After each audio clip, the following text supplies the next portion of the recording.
Kia ora everyone. This is the last Self-Care Sunday for this year. I'll be doing more videos on more topics next year. So for today, I wanted to talk a bit about self-care for introverts. I'll also touch a bit on self-care for extroverts as well, because it's kind of hard to talk about one without the other. But I find in terms of self-care, it's particularly important for introverts because we live in a society that idealizes extroverted personalities. So there's already a lot of extrovert relevant recharge opportunities in place. So what I want to do today is briefly explain introversion and extroversion, so that dimension of personality, and then just point out a couple of ways that introverts and extroverts can tailor their self-care to fit with their personality. So the terms introvert and extrovert were first proposed by the Swiss psychiatrist Carl Jung. And they're used to describe a person's energetic preferences. So introverts prefer to direct their energy inwards, and they often have quite a rich inner life. They seek solitude and reflection to recharge, and they often prefer deep discussion with just one other person. Rather than small talk with lots of people. Extroverts, on the other hand, prefer to direct their energy outwards, and they're stereotypically seen as bubbly social people. They're masters of small talk, and they recharge in situations where there's lots of people to socialize with. So your energetic preference will fall somewhere on the continuum between introverted and extroverted.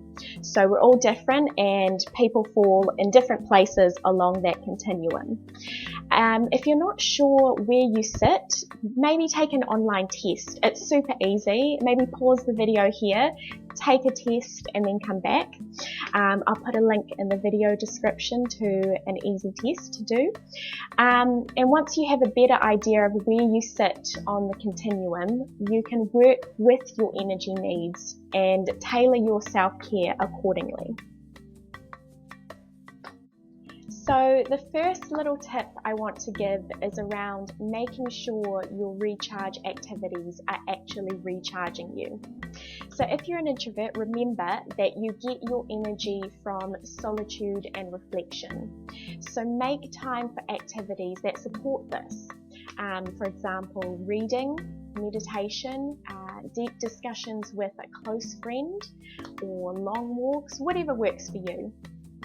And if you're an extrovert, you get your energy from socializing and interacting and doing.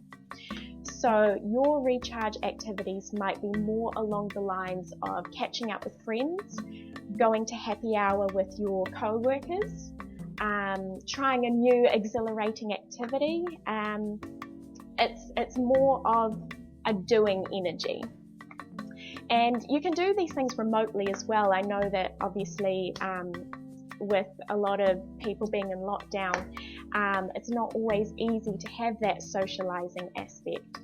But you can do this remotely as well. You're really wanting a bit more of a buzz around you if you're an extrovert. And regardless of where you sit on the continuum, your energy needs will change from day to day.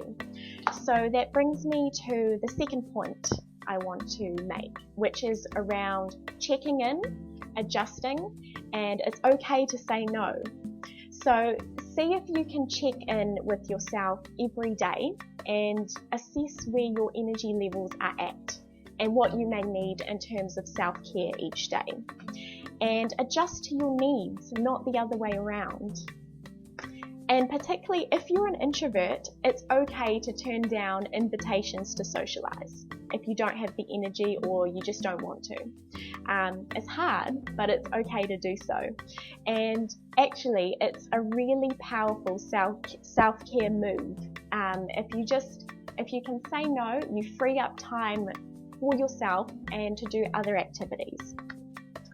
Alright, so this video is a little snippet of what I cover in the Introvert Wellbeing workshops. So if you want to learn more about this topic or when I'm holding workshops, then head over to the New Think Facebook page and click follow. And till next year, happy self-caring.